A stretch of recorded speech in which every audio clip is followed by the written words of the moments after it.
All over India अगर मैं बात करूँ, मानते हैं कि भगत सिंह पैदा हो लेकिन पड़ोसी के घर में हो। किसी छत पे चढ़ जाना, छत से कूद जाना। अन्नू तू जा रहा है, लेकिन है ना डर लगता है बेटा। फिफ्थ को मेरे पास में एक कॉल आया कि I am sorry to say that your brother is no more. पर गॉड फादर बनना आसान नहीं है। पर मेरी एक सीक्रेट एम्बिशन है कि मैं वन मैन आर्मी बनूं। मेरा तो ये मानना है कि वो हमारे आसपास ही है कहीं। तो मैं तो ये चाहती हूँ कि हमारी 2 इंच जमीन भी कोई ना ले सके। और मुझे प्राउड है इस बात का कि मेरे बेटे ने देश के लिए अपनी कुर्बानी दी। और आज हम इसलिए ज़्यादा गर्वित हैं कि हम उसके नाम से जाने जाते हैं, वो हमारे नाम से नहीं जाना जाता।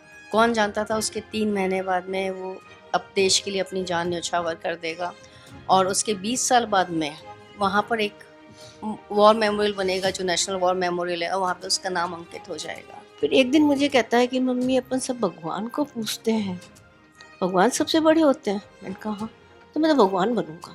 उसने अपनी एक कज़न को लेटर लिखा था, उसने उसमें ये भी लिखा था और मुझे भी ये चीज़ लिखी थी कि मुझे लगता है कि मैं अपनी सही जगह पे आ गया हूँ और मैं तो आपका नाम रोशन करूंगा, याद रखना एक दिन। मैंने कहा मेरे प्राउड फील हो रहा है। जहाँ तक मौत का प्रश्न है, वो आर्मी में जाओ या कहीं भी रहो, मौत कभी भी आ सकती है। जिंदगी मिली है और वो अगर किसी के काम में आ जाए इस तरीके से तो बहुत बड़ा है।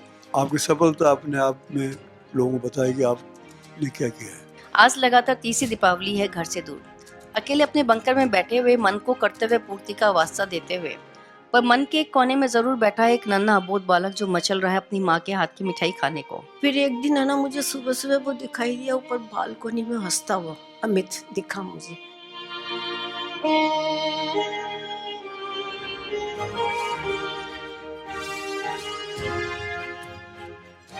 कहानी की शुरुआत होती है आज से 54 ईयर्स बैक, 4 मार्च 1972। अजमेर के एक घर के अंदर, या यूँ कहा जाए कि शर्मा जी के घर के अंदर एक छोटा सा नन्हा सा बच्चा पैदा होता है। किसी को नहीं पता था कि वो बाद में कहलाएगा कैप्टन अमित भारद्वाज। नमस्कार, मैं हूँ पायल चौधरी और आप देख रहे हैं पंजाब केसरी राजस्थान।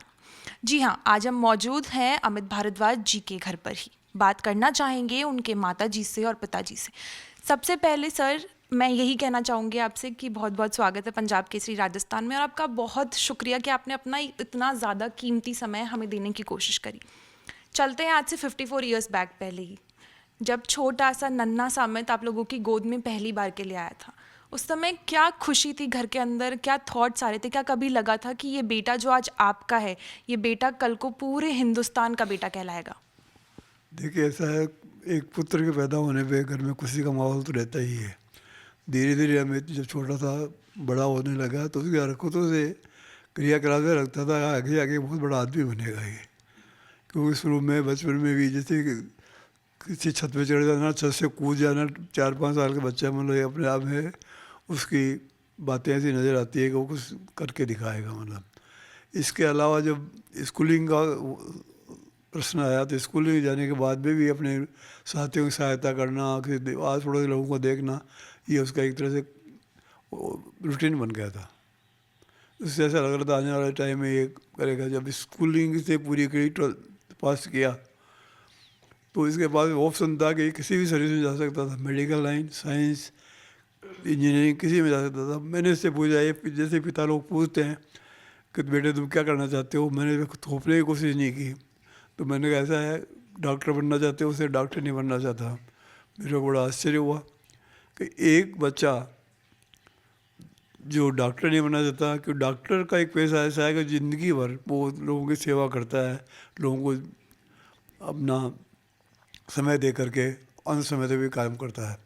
तो मैं डॉक्टर नहीं बना, कारण कि एक डॉक्टर बनने के लिए कम से कम 14-15 साल चाहिए, MBBS, PG, एंड जब तक सुपर स्पेशलिस्ट नहीं करेंगे तब तक आप अच्छे डॉक्टर सेवा नहीं दे सकते। तो मैं अपनी ज़िंदगी के 15 साल वेस्ट नहीं करना चाहता। बड़ा लॉजिकल है। तो इंजीनियरिंग नहीं, मैं तुम करोगे क्या कि टाइम बताएगा। तो उसने नॉट डिस्क्लोज मैं ये अपने आर्मी में जाऊंगा या नहीं जाऊंगा। मतलब जब उसने ये ग्रेजुएशन करने के बाद में बहुत सारे एग्ज़ाम होते थे, वो जाता था मेरे, मतलब फोर्स करने के बाद ही जाता था कि एग्ज़ाम देने के लिए। और क्या करके आता था वो बताता भी नहीं था। मतलब इसके बाद CDS के एग्ज़ाम में पास हो गया, सिलेक्शन में गया, सिलेक्शन हो गया। इसके बाद उसे बताया कि मैं इसमें जाना चाहता था, और ये बात तो उसने अपनी डायरी में भी लिख दी थी। जब 18 साल का था तो उसने लिखा था, ये उपन्यास पढ़ा था उसने, गॉडफादर। तो गॉडफादर उसने कहा कि मैं गॉडफादर बनना चाहता हूँ, पर गॉडफादर बनना आसान नहीं है, पर मेरी एक सीक्रेट एम्बिशन है कि मैं वन मैन आर्मी बनूँ against all the bad people who are nuisance to society. इसके लिए मैं या तो पुलिस में जाऊँगा या आर्मी में जाऊँगा, नन एल्स। ये तो उससे लग रहा था कि भाई ये कुछ न कुछ आगे करके बताएगा।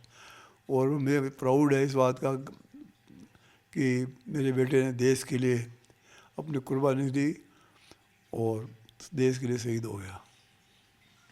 जी, जब पहली बार आपने अमित को वर्दी पहने हुए देखा था, उस समय कैसा महसूस हो रहा था? क्या वो गर्व वाली फीलिंग, वो प्राउड वाला इमोशन तो हमेशा रहता है, पर क्या कभी थोड़ा-सा डर लग रहा था कि आगे क्या हो सकता है? क्योंकि आर्मी वाले जो लोग होते हैं या जो कहते हैं, जो बॉर्डर पे खड़े रहते हैं, कभी भी कोई भी सिचुएशन आ सकती है।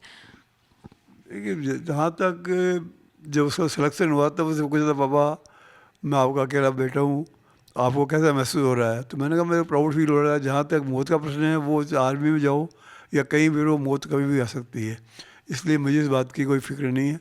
I am proud of you that you have join the army. जी, मैम आपसे जानना चाहेंगे, क्योंकि ये होता है कि जो मम्मियाँ होती हैं ना, वो अपने बच्चों को लेके बहुत ज़्यादा प्रोटेक्टिव होती है, बहुत ज़्यादा सिक्योर फील कराना चाहती है अपने बच्चों को। तो जब आपको पहली बार पता चला कि अमित जी आर्मी में जाना चाहते हैं, या जब उनका सिलेक्शन हो गया, जब उन्हें देखा आपने, तो आप उस टाइम पे क्या फील कर रही थी? जब उसका मालूम पड़ा कि वो मतलब उसका सिलेक्शन हो गया है, तो मैंने उसको बोला, मैंने कहा अन्नू, ये उसका घर का नाम है, अन्नू तू जा रहा है लेकिन है ना डर लगता है बेटा। तो कहता मम्मी ये बताओ 71 के बाद कोई वार हुई है क्या? तो मैंने कहा हुई तो नहीं है। मैंने कहा लेकिन ये जो छुपे हुए लोग हैं ना, इनसे बड़ा डर लगता है। तो हुआ तो वही, छुपे हुए लोगों ने ही उसको मतलब किया। और मतलब ये है कि हमारे बच्चों ने बलिदान दिया है, और शहीद बच्चों ने, स्वतंत्रता सेनानियों ने भारत को स्वतंत्र दिलाने के लिए। तो मैं तो ये चाहती हूँ कि हमारी 2 इंच ज़मीन भी कोई ना ले सके, क्योंकि अगर ले ली तो हमारे बच्चों का बलिदान व्यर्थ जाएगा। और बचपन के बारे में तो क्या है कि हम ऐसी जगह पर रहते थे जहाँ बहुत बड़ा ग्राउंड था, 2 मकानों के बीच में। तो वो जो है ना, जैसे हवाई जहाज़ उड़ता तो कहते मम्मी ये सबसे ऊपर उड़ता है। मैंने कहा हाँ, तो मैं तो यही उड़ाऊँगा, पायलट बनूँगा मैं। तो मैंने कहा इसके लिए आपको पढ़ाई करनी है, बन जाना। फिर एक दिन कहता है कि 75 में इंदिरा गांधी का नाम काफ़ी था, मम्मी इंदिरा गांधी सबसे बड़ी है। मैंने कहा हाँ वो भी सबसे बड़ी है, मैं इंदिरा गांधी बनूँगा। मैंने कहा वो भी तुम्हें पढ़ाई करनी पड़ेगी, अभी पढ़ाई करो। फिर एक दिन मुझे कहता है कि मम्मी अपन सब भगवान को पूछते हैं, भगवान सबसे बड़े होते हैं। मैंने कहा हाँ, तो मैं तो भगवान बनूँगा। मतलब उसकी बचपन से शिक्षित था कि मुझे कुछ करना है, मुझे बड़ा बनना है, आगे जाना है। ये पूछना बहुत ज़्यादा सेंसिटिव है खुद के अंदर ही, कि जब आपको पता चला कि अब कैप्टन अमित भारद्वाज देश के लिए शहीद हो गए, उस समय क्या कुछ फील कर रहे थे आप? वो पूरा दौर कैसा था, वो समय पूरा कैसा निकला? क्योंकि बहुत सारे पेरेंट्स हैं जो उस चीज़ से जूझते हैं, और बहुत सारी समस्याएं भी उन्हें उस टाइम पे फेस करनी पड़ती कि काफ़ी समय तक पार्थिव शरीर नहीं आ पा रहा है। तो वो सारी क्या कठिनाइयाँ उस समय आपने फेस करी थी? ऐसा है कि 17 मई 1999 को ये शहीद हो गए थे। हमारे पास में 4 जून को मैसेज आए, अमित भारद्वाज मिसिंग है। तो बड़ी चिंता हुई, मिसिंग है क्या हुआ? कि आर्मी पाकिस्तानी पकड़ के ले गए, कहीं खाई में गिर गए, कुछ नहीं हुआ। तो मैं और मेरा brother in law army headquarter गए।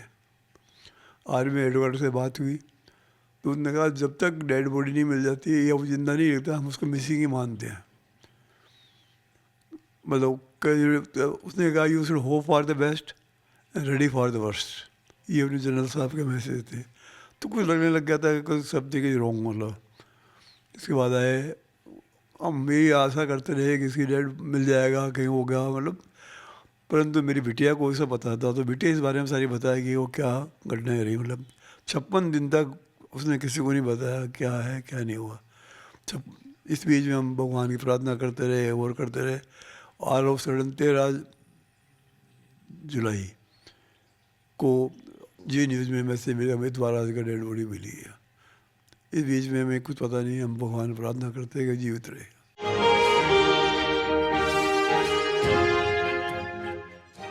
वो समय आपके लिए किस तरीके का था? क्या सब आपके मन के अंदर दुविधाएं चल रही थी? और जब आपको पता लगा कि अब अमित भारद्वाज नहीं रहे हैं, वो देश के लिए शहीद हो गए हैं, तो उस समय आपके अंदर कौन सी भावनाएं आ रही थी, क्या फीलिंग्स थी आपकी? ऐसा है कि उन 56 दिन के अंदर तो मेरी बेटी ने मुझे कहा कि मम्मी आप ना पूजा पाठ करो, देखो वो ज़रूर आएगा, और आप ये करो। अपने हस्बैंड से बोला कि मम्मी पापा को मंदिरों में ले जाओ, जयपुर में जो भी हैं मंदिर सब ऐसे। अब र्यूमर तो ऐसे भी करते थे, जैसे एक ने मुझे कहा अरे भाभी जी क्यों डरते हो, कहीं छुप के बैठ गया होगा, लेकिन मेरे समझ में नहीं आई वो बात। फिर बाद में जब हमने और जी न्यूज़ में सुना तो झटका तो एक लगना ही था। लेकिन ये है कि जहाँ हमारा बस नहीं चलता है, ये नियति है एक, तो कम से कम इतने एक्सीडेंट होते हैं, सड़क पे व्यक्ति मर जाता है, कैसे मरता है, तो कम से कम मेरे बेटे ने, हमारे बेटे ने जो है अपने देश सेवा के करते हुए अपना बलिदान दिया है। और आज हम इसलिए ज़्यादा गर्वित हैं कि हम उसके नाम से जाने जाते हैं, वो हमारे नाम से नहीं जाना जाता। अब ऐसे चलते हैं, कोई नई हमने महसूस किया था उन दिनों में, अब तो जनरली लोग बाग जानते ही हैं कि अमित भारद्वाज के माता पिता, उनका बहुत नज़रिया बदल जाता है हमारे प्रति। फिर तो इससे बड़ी गर्व की बात क्या है कि एक माँ बाप अपने बच्चे के नाम से जाने जाते हैं। जैसे कहा जाता है कि कई बार सिर्फ कुछ यादें रह जाती हैं, खूब दिए जलते हैं पर वो राम फिर भी लौट के नहीं आते, कि वनवास इतना ज़्यादा लंबा रह जाता है। इसी पर अभी भी ऐसी कौन सी यादें हैं अमित की जो उन्हें जीवित रखती हैं, क्योंकि वो हमेशा हमारे बीच में रहेंगे।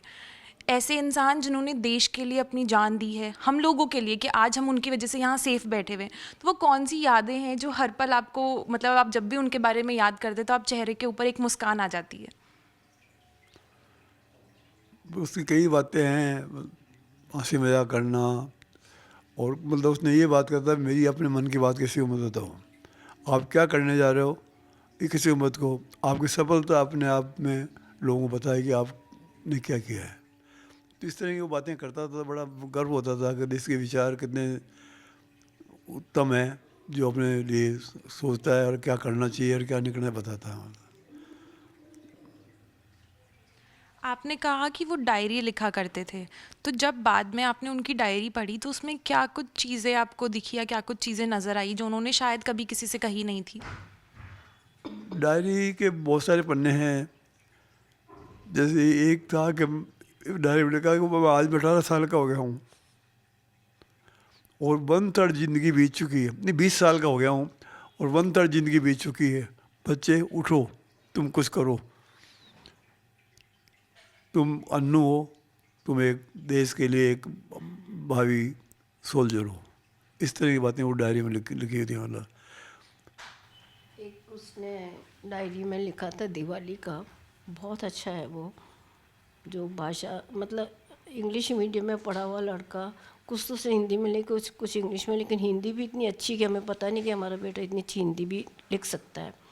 कि ना हर माँ दिए जला रही है और याद करियो कि मेरा बेटा आएगा, हर दिए के समय वो याद करती है, मिठाई बनाती है तो याद करती है। लेकिन उस समय उसके 2 जवान जो है वो शहीद हो चुके थे, नाम याद नहीं है मुझे। तो उन दोनों की माँओं को पता ही नहीं है कि हमारा बेटा आएगा ही नहीं कभी। तो इस तरह की भावनाएं उसकी जो है अपने उसके प्रति थी, जवानों के प्रति।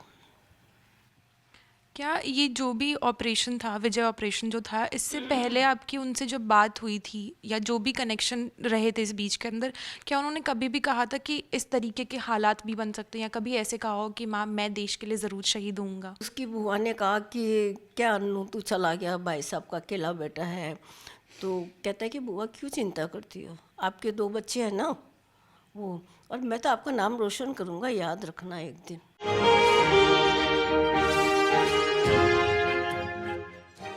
सबसे पहले आपसे यही जानना चाहेंगे कि वो जो 56 डेज़ का टाइम था, उस समय घर को कैसे सँभाला और वहाँ से क्या बाकायदा क्या न्यूज़ आ रही थी और ख़ुद को भी कैसे सँभाला, क्योंकि एक बहन के लिए भी बहुत ज़्यादा डिफ़िकल्ट हो जाती है वो चीज़। तो वो पूरा माहौल, मतलब वो पूरा समय कैसे बीता, क्या कुछ हुआ उस बीच?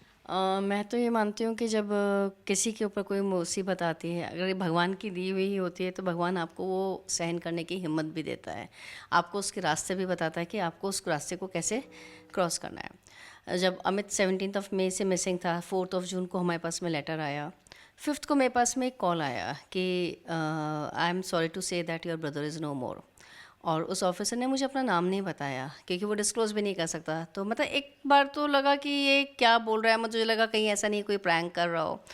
तो मैंने इसको बोला, मैंने कहा आप कैसे कह सकते हो? तो उन्होंने बोला कि हम अपनी अमित की बॉडी देख पा रहे हैं, बट लेकिन हम वहाँ से उसको रिकवर नहीं कर पा रहे, क्योंकि वहाँ से कंटिन्यूस फायर है।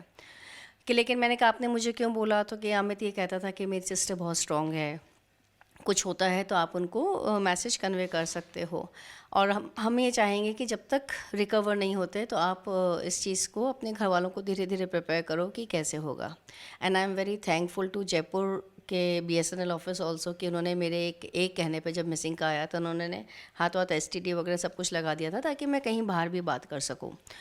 फिर मैंने, पापा के एक साथी हैं जो पापा उस टाइम रिजर्व बैंक में एज अ DGM वर्क कर रहे थे, उनके एक साथी थे मेजर मुदगिल, उनको अंकल को मैंने कॉल करके बताया कि इससे फ़ोन आया। उन्होंने अपने सोर्सेज के थ्रू वहाँ पे चेक किया, उन्होंने मुझे बोला कि बेटा ये सच खबर है, लेकिन अब ये है कि तुम्हें तैयार करना है। अब डायरेक्टली कुछ चीज़ें इनको बता नहीं सकते थे, तो धीरे धीरे प्रिपेयर किया कि इनको पूजा पाठ में, जहाँ हमें लोगों ने बोला कि शमशान जाके रात को 12 बजे मिट्टी लेकर आओ, मैं वो लेकर आई। गुरुद्वारा, दरगाह, मस्जिद, हर जगह जहाँ पे दरगाह वगैरह जहाँ जाना था वहाँ हम गए। और साथ में मम्मी वगैरह को भी ये है कि सारा पूजा पाठ करते रहे, कि सब चीज़ें चलता रहे, कि मतलब किसी को ये डाउट नहीं हो कि मैं क्यों नहीं कर रही या क्यों नहीं करवाना चाह रही। फिर 13 जुलाई को TV पे आया था, तो वो फिर सबके लिए वो था कि भाई हाँ हो गया। 13 जुलाई को जब वहाँ से आया तो मेरी एक वहाँ के जनरल साहब से बात हुई थी, तो उन्होंने बोला कि हम बॉडी को, मतलब अमित को बाय रोड भेजेंगे।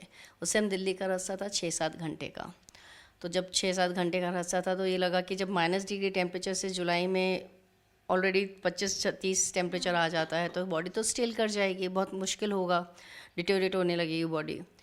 फिर भैरव सिंह जी शेखावत साहब भी उस टाइम अपोजिशन में यहाँ पे थे, तो उनके थ्रू ये था कि भाई वहाँ से हेलीकॉप्टर से हम उसको पिक करेंगे दिल्ली से, और यहाँ के से टाइम से पहुँच जाएंगे। फिर कोइंसिडेंटली अपनी ही एयर इंडिया का विमान का हो गया था, एंड 9:40 पे 10:30 बजे यहाँ पे लेकर आए। मैं जयपुर के लोगों की भी बहुत वो करूँगी कि लोगों ने इतना सपोर्ट दिया, और जो हमें उस टाइम संबल मिला जयपुर के लोगों से, एयरपोर्ट से हमारे घर तक। घर के बाद में ये अपने जो है अल्बर्ट हॉल है, वहाँ पर लोगों के दर्शनार्थ रखी थी, और जो लोगों ने शांतिपूर्वक वहाँ पे अपनी तरफ से जो श्रद्धांजलि अर्पित करी है, वो आज भी दिलो दिमाग पे है। कि लोगों ने, कुछ लोगों, जयपुर के मार्केट्स बंद थे, लोगों को ये था कि हमें ज़्यादा समय तक वहाँ नहीं रखे पाए वहाँ पे, क्योंकि घर से जब वहाँ लेके गए और फिर वापस लेकर आए तो शाम, क्योंकि सूर्य ढलने से पहले ही सारा संस्कार करने थे, इसलिए टाइम से लेके आ गए। लेकिन जयपुर के लोगों ने और फिर सरकार ने भी बहुत सपोर्ट किया इन सब चीज़ों में। जब ये न्यूज़ आई, आपको पता लगा कि जो माँ बाप हैं, मतलब एक बेटा था, एक सहारा था, पर अब सारी रिस्पॉन्सिबिलिटी भी मैं कह सकती हूँ, और उस एज के अंदर आने के बाद में थोड़ा सा अपने माँ बाप को संभालना भी थोड़ा सा डिफ़िकल्ट हो जाता है, क्योंकि उनके भी बच्चों की तरह इमोशंस होते हैं, सारी चीज़ें। तो वो सब अकेला संभाल पाना, क्या सब कुछ अच्छे से हो पाया था? क्या कुछ थॉट प्रोसेस चल रहे थे? मैं ना अपने जहाँ पे भी मेरी कज़न्स वगैरह थी, कोई रो रही है, मैं उन लोगों को, आई यूज़ टू अवॉइड देम। मैं ऐसी जगह जाके कि जहाँ मुझे काम करना है, क्योंकि और मैं आधे से ज़्यादा टाइम में जयपुर बाहर ही रहती थी, तो वो सारी चीज़ें थी। और क्योंकि अमित की जैसे डायरी पेजेस जो थे अकॉर्डिंगली, वो तो खैर हमको बाद में मिले उसके सामान में, लेकिन हाँ कुछ चीज़ें ऐसी थी जो उससे पता पड़ती थी कि हाँ ये सब चीज़ें हैं। लाइक 3 बार उसका कारगिल की जब उसकी पोस्टिंग थी उस टाइम 3 बार उसका वहाँ पे एक एक्सीडेंट ही मान लीजिए, 3 बार एक्सीडेंट हुआ। एक बार वहाँ से एक मोटर आया, उसका पिन नहीं खुला, वो बच गया। उसके बाद में सेकेंड टाइम जब आया, आवाज़ आई तो ये लोग बंकर में भागे, वो वहीं आके फटा जहाँ पे ये लोग खड़े हुए थे। तीसरी बार दिसंबर 98 में वो अपने कमांडोज ट्रेनिंग के लिए बेलगाम जा रहा था, तो कारगिल से ले उनको बाय ट्रक आना था। तो वहाँ पे एक जलेबी टर्न मोड़ कहलाता है, तो वहाँ पे उनका ट्रक 40 फीट गहरी खाई में गिर गया था। जब उस 40 फीट गहरी खाई में गिर गया, उसमें सारे फौजी थे, ये अमित को ड्राइवर सीट पे था, तो बैटरी का एसिड इसके पीठ पे लगा था। तो वो सारी सब चीज़ें वो जब हुई, उसके साथ में 8 जवानों की डेथ हो गई। तब उसने अपनी डायरी में लिखा था कि देयर इज़ अ पावर जो which wants to kill me, but लेकिन एक सुपर पावर है जो मुझे बचा रही ताकि मैं कुछ कर सकूं। जब वो वहाँ से लौट कर आया था तो वहाँ पर जयपुर, फिर उसके बाद में छुट्टी पे आया वो लास्ट। उस टाइम जनवरी में आया था। उसने घर की एक मैरिज भी अटेंड करी। 4 मार्च वो इंडिया गेट पे अपने बर्थडे वाले दिन एक भाई के साथ में वहाँ पे था। तो उसने संजू को बोला, कहता संजू भाई मेरा नाम यहाँ लिखा होगा। तो संजू ने उसको बोला कि तू अपने पिछले जन्म की बात कर रहा है क्या, क्योंकि यहाँ पर सारे जो नाम लिखे हैं वो वर्ल्ड वॉर 2 के और 47 के पहले के शहीदों के नाम हैं। ही सेड नहीं संजू भाई मेरा नाम लिखा होगा। कौन जानता था उसके 3 महीने बाद में वो अब देश के लिए अपनी जान न्यौछावर कर देगा।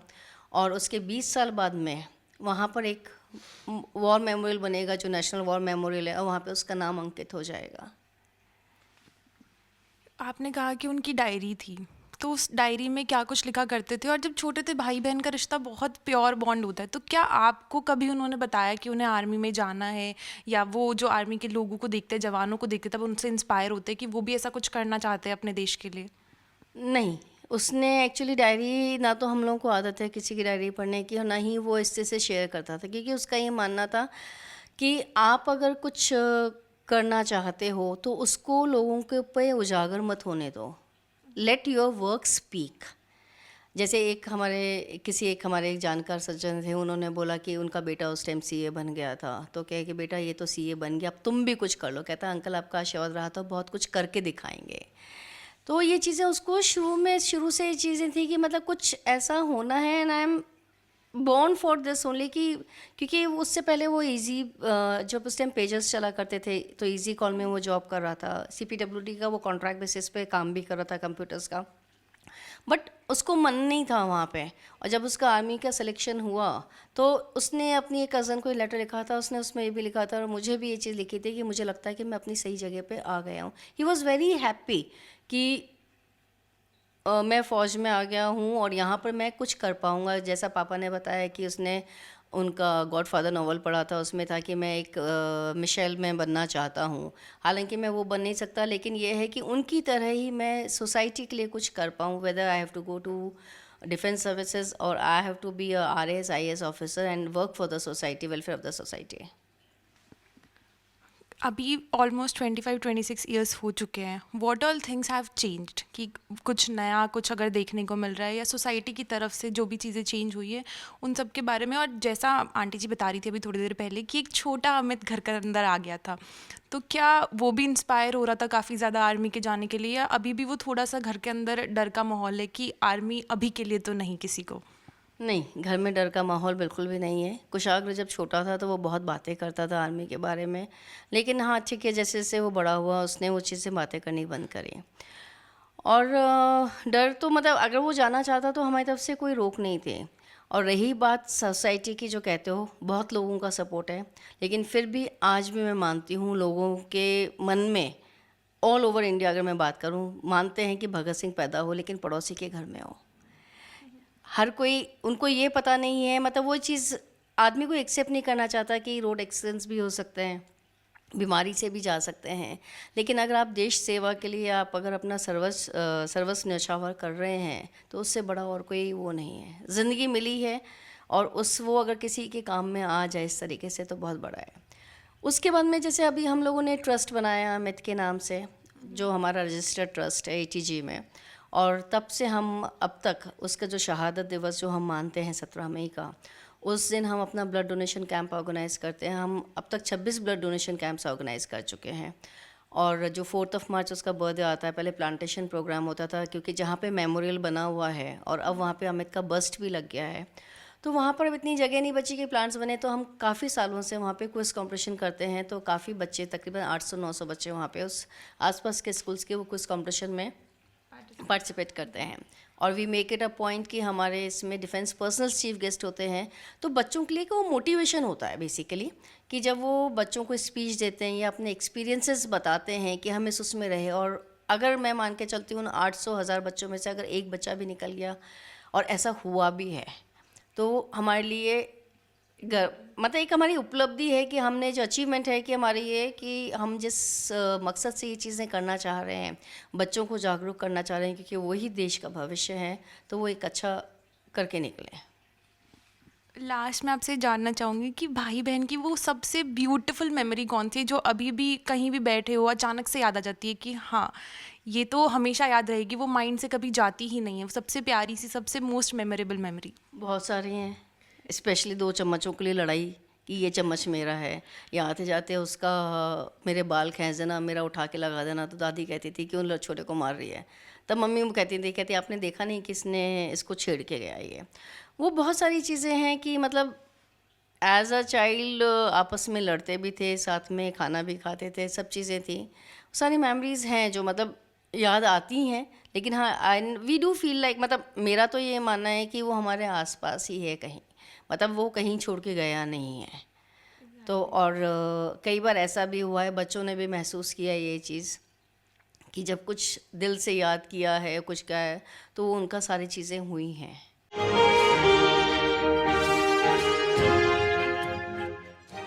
अगर हम जैसे असमंजस में होती कि हमें क्या करना है, जब हमारा ऊपर मंजिल पहले से मतलब फर्स्ट फ्लोर ही था, सेकंड फ्लोर जब बना वहाँ पर तो मेरे को ना मेरे दामाद ने बोला कि है ना, तब ये बच्चा छोटा ही था इसका, मेरी बेटी का बेटा, तो मेरे दामाद ने बोला मम्मी जी ऊपर चलो, इस फ्लोर का फर्श सही करवाना है हमें। तो मन नहीं हुआ मेरा, क्योंकि नीचे हम रहते थे, उसकी आती थी, मैंने कहा नहीं। फिर एक दिन है ना मुझे सुबह सुबह वो दिखाई दिया ऊपर बालकोनी में हंसता हुआ, अमित दिखा मुझे। उसी समय मैंने उनको बोला, मैंने कहा अब ऊपर चलो। वो ऊपर गया, मैं भी ऊपर जा रही हूँ, तब नीचे का काम शुरू हुआ। तो ऐसी कुछ है, वही काफ़ी दिख जाता है कई बार ऐसे।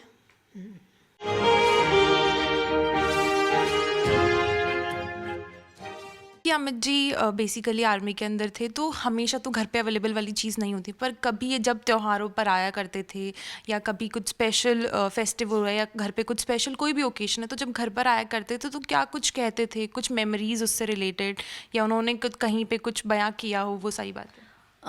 अमित का 96-97 इसका आर्मी का ट्रेनिंग पीरियड था, तो 96 में जब वो चला गया था तो वो दिवाली हमारे साथ में नहीं मनाई। 96 वाली दिवाली मना के गया था, 97 में उसने नहीं मनाई क्योंकि उसका पोस्टिंग का अक्सर उस टाइम पिथौरागढ़ आ गया था। 98 में भी उसने नहीं मनाई। तो 98 में उसने जब दिवाली का टाइम था तब उसने एक डायरी में लिखा था, जो चीज़ मैं बताना चाहूँगी। आज दीपावली है, रोशनी का प्रतीक, असत्य पर सत्य की विजय का प्रतीक। घर से मीलों दूर इन बर्फीली पहाड़ियों में कड़ाके की ठंड में जी जान से सरहदों पे सुरक्षा में डटे मेरे बहादुर साथी, हर क्षणवादियों में गूंजती आरटी का फायर, अपने हथियारों पर बहादुर जाट। पर मन कहीं और भटक रहा है। मानस पटल पर रह रहकर उभर आती है छत की मुंडे पर सैकड़ों दियों की कतार। घर के आंगन में इठलाती चक्री, खुशियों के रंग बिरंगे इंद्रधनुष लुटाती वो फुलझड़ियाँ, और आह्लादित करती रोशनी का फव्वारा छोड़ता अनार। लक्ष्मी पूजन की वो पावन घड़ी और विभोर कर देता आरती का वातावरण। सब याद आ रहा है बेफिक्र होकर दिवाली की रात भर घूमना। आज लगातार तीसरी दीपावली है घर से दूर, अकेले अपने बंकर में बैठे हुए मन को कर्तव्य पूर्ति का वास्ता देते हुए। पर मन के एक कोने में ज़रूर बैठा है एक नन्हा अबोध बालक जो मचल रहा है अपनी माँ के हाथ की मिठाई खाने को। हर पल उसका ही चेहरा आंखों के सामने आ जाता है। हर बार 5 दिए जलाने के बाद शायद उसका हाथ रुक जाता होगा। सोचती होगी अपने उस बेटे के बारे में जो डटा है सीमा प्रहरी बन। पिताजी ऊपरी तौर पर समझाकर स्वयं भावुक हो जाते होंगे, पर वो अकेली ही तो ऐसी माँ नहीं है। उसकी जैसी अनेक माताओं के बहादुर सपूत अपनी जान पर खेलकर विषम परिस्थितियों से जूझकर सुनिश्चित कर रहे हैं कि दुश्मन 1 इंच भी ना आगे बढ़ने पाए।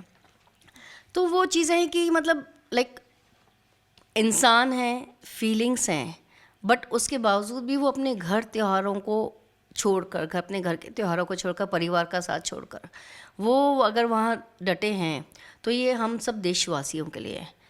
जितने भी फौजी हैं, अमित शहीद हुआ और हुए, या जो अभी आज भी हमारी वहाँ कर रहे हैं, आज हम शांतिपूर्वक बैठे हैं, अब हम आपस में बात कर पा रहे हैं सिर्फ उन्हीं की बदौलत। ऐसा ही उसका ये मानना था कि उसने एक शिंगो नदी पर भी लिखा था, न जाने क्यों एक सुकून सा लगता है अकेले मीलों दूर सबसे तन्हा बैठना, सामने पर्वत श्रृंखला के मस्तक को चूमता बर्फ का मुकुट, किनारों को सहलाती बहती इकलाती शिंगो नदी, न जाने अपने आप में क्या कहानी किससे समेटती आ रही है। पड़ोसी देश से आती इस नदी के ने कितने ही घटों के घड़ों को छुआ होगा, वजू के लिए कितने ही हाथ पांव मुख इस नदी के जल से पाक हुए होंगे। फिर भारत में प्रवेश कर अनेक हाथों ने प्रातःकाल अंजलि में इसी जल को लेकर सूर्य नमस्कार किया होगा। क्या ये अबोध नदी जानती है कि परम पिता परमेश्वर को ले जाने वाले विभिन्न धर्मों के रास्ते, जो उसके जल का उपयोग विभिन्न विधि के लिए करते हैं, एक दूसरे की जान के पीछे पड़े हैं? लेकिन नदी तो माँ का स्वरूप है, उसकी प्रकृति तो निर्मल बहते रहना है। बेखबर अबोध प्रकृति की उसके जल का उपयोग सूर्य नमस्कार के लिए हो रहा है या वजू के लिए? एक इंग्लिश मीडियम में पढ़ा हुआ बच्चे की हिंदी इतनी ज़्यादा खूबसूरत, वो खुद के अंदर ही एक बहुत ज़्यादा प्रेरणादायक चीज़, और ये भी बताता है कि बच्चे आज भी कल्चर से जुड़े हुए हैं।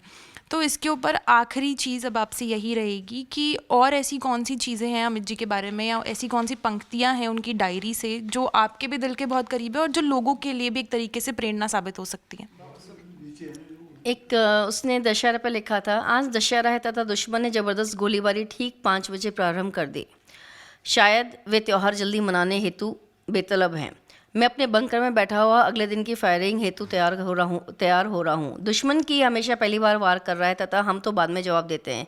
ये हमारी तरफ से मात्र प्रतिरोध की लड़ाई है, ये दिखाने के लिए जवाब देते हैं कि हम जागरूक हैं।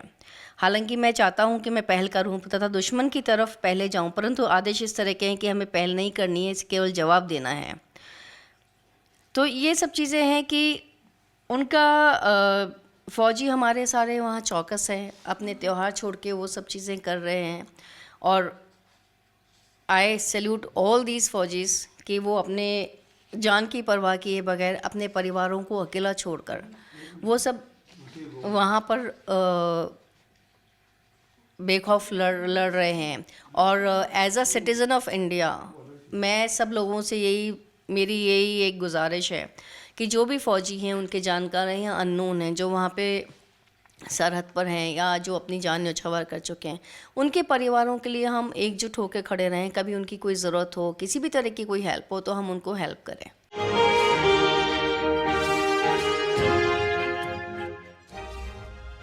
आज इस घर की दहलीज से बाहर कदम रखते हुए मेरा दिल थोड़ा सा भारी था, लेकिन मेरा सर गर्व से बहुत ऊंचा भी। आज हमने सिर्फ एक शहीद की कहानी नहीं सुनी, बल्कि एक माँ के कलेजे के टुकड़े और एक पिता के बुढ़ापे की लाठी की वीरगाथा सुनी थी। ये थी हमारी खास सीरीज वो मिट्टी के बेटे का पहला एपिसोड। हमारा मकसद सिर्फ उन वीरों को याद करना नहीं है, बल्कि उस मिट्टी के एहसास को आप तक पहुंचाना है जहां से ऐसे लाल पैदा होते हैं। तब तक याद रखिएगा, जब हम चैन से सोते हैं तो कोई बर्फीली चोटियों पर जाग रहा होता है। अमित सर को हमारा सलाम है और उनके माता पिता को हमारा शत शत नमन।